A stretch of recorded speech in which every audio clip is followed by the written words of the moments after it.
Hello everyone, so welcome back to We Learn English Easily and today again we are here with another chapter और आज हम पढ़ने वाले हैं class 3 की बुक मैरीगोल्ड का चैप्टर जिसका नाम है अ लिटिल फिश स्टोरी। एक छोटी मछली की कहानी या हम कह सकते हैं एक मेल मछली की कहानी, मछला भी कह सकते हैं। Okay, so let's start the chapter without wasting time.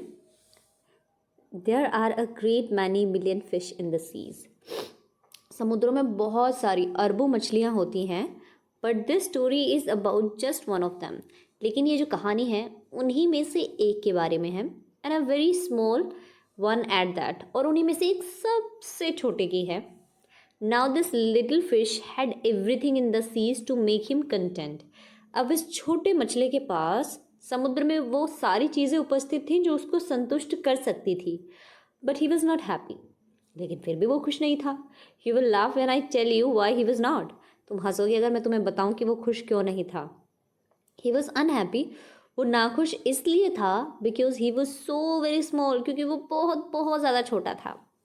It is very hard to be such a little mite of a fish. ये बहुत ज़्यादा कठिन है कि इतनी मछलियों में सबसे छोटी मछली होना। माइट का मतलब होता है बिल्कुल छोटा, अल्प एकदम। ही वुड से, वो कहता, ओवर एंड ओवर अगेन, बार बार कहता, if I were only larger, अगर मैं थोड़ा सा बड़ा और होता, how much happier I could be, तो मैं कितना ज़्यादा खुश हो पाता। And he said it so many times that I think he believed it. और वो इतनी बार ये चीज़ें कहता, I think he believed it, मतलब उसको ऐसा लगता था कि भाई मेरे को थोड़ा बड़ा होना चाहिए था, मैं छोटा हूँ तो मैं खुश नहीं हूँ एंड ऑल।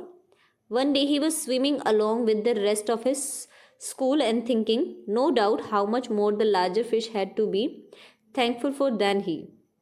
मतलब एक दिन क्या हुआ, वो बाकी जो मछलियाँ थी उनके साथ ही पानी में तैर रहा था एंड थिंकिंग, और सोच रहा होगा, नो डाउट, कोई शक की बात नहीं है। क्या सोच रहा होगा कि काश मैं भी थोड़ा बड़ा होता। वो क्या सोचता, how much more the larger fish had to be thankful, कि ये जो बड़ी मछलियाँ हैं ये भगवान का कितनी बार शुक्रिया अदा करती होंगी कि ये थोड़ी बड़ी हैं देन ही, और वो उतना बड़ा नहीं है।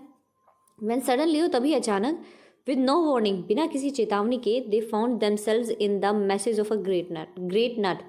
वो एक बहुत बड़े जाल में अपने आप को पाती हैं। There was much floundering and splashing as the net was drawn up out of the water into the sunlight। Floundering का मतलब होता है तड़पना, एंड स्प्लैशिंग का मतलब होता है छपाके मारना, मतलब पानी में ऐसे हाथ मारते तो छींटे नहीं उठते, उसको कहते हैं। And just as its howl was being, और जैसे कि उसको ऊपर उठाया जाता है, एम्पेडाइड इनटू द बोट, और नाव में खाली किया जाता है, the smallest fish in the school रिगल्ड through the mash and slipped back into the cool water. तो जो सबसे छोटा मछला था वो जाल में से निकल करके वापस से उस ठंडे पानी में चला जाता है। हाउ गुड इट फेल्ट, इसको कितना अच्छा महसूस हुआ। He swam here and there and everywhere, वो यहाँ वहाँ सब जगह तैरा।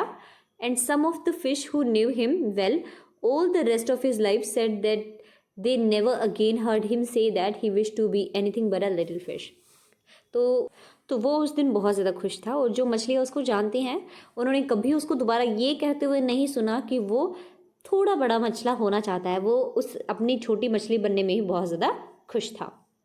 अभी हमारे पास न्यू वर्ड्स हैं। मिलियन मतलब अरबों, फ्लाउंडरिंग तड़पना, मैश का मतलब होता है जाल, हाउल का मतलब होता है ऊपर ढोना, कंटेंट संतुष्ट, स्प्लैशिंग छींटे मारना, एम्पेटाइट मतलब खाली करना, रिगल्ड इट मीन्स छुटकारा, एंड वार्निंग इट मीन्स चेतावनी। Let's see the question and answer. How many fish are there in the sea? So there are millions of fish in the sea. Why was the little fish unhappy? The little fish was unhappy with its size. What happened to the fish one day?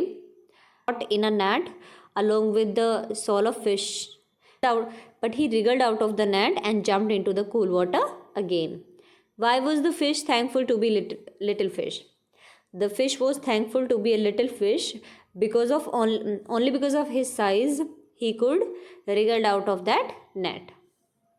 Fill in the blanks. Okay, so we'll have to use the second form of the verbs.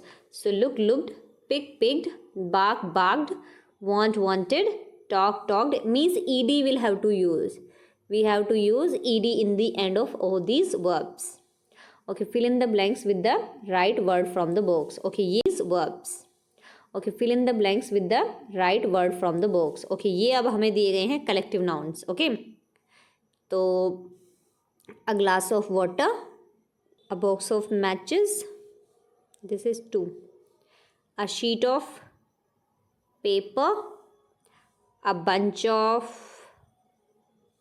flowers, this is 4 number, a herd of cows and a pack of wolves. Okay, next, look at Mahesh sings a little song. Venkatesh shouts at him. Venkatesh thinks Mahesh is laughing or crying, anything you can use. Mahesh is singing a song. The song is in Telugu or in English, whatever. Okay, so this was the chapter. I hope आपको समझ में आया होगा. But still, if you have any doubt, then you can tell us in the comment section.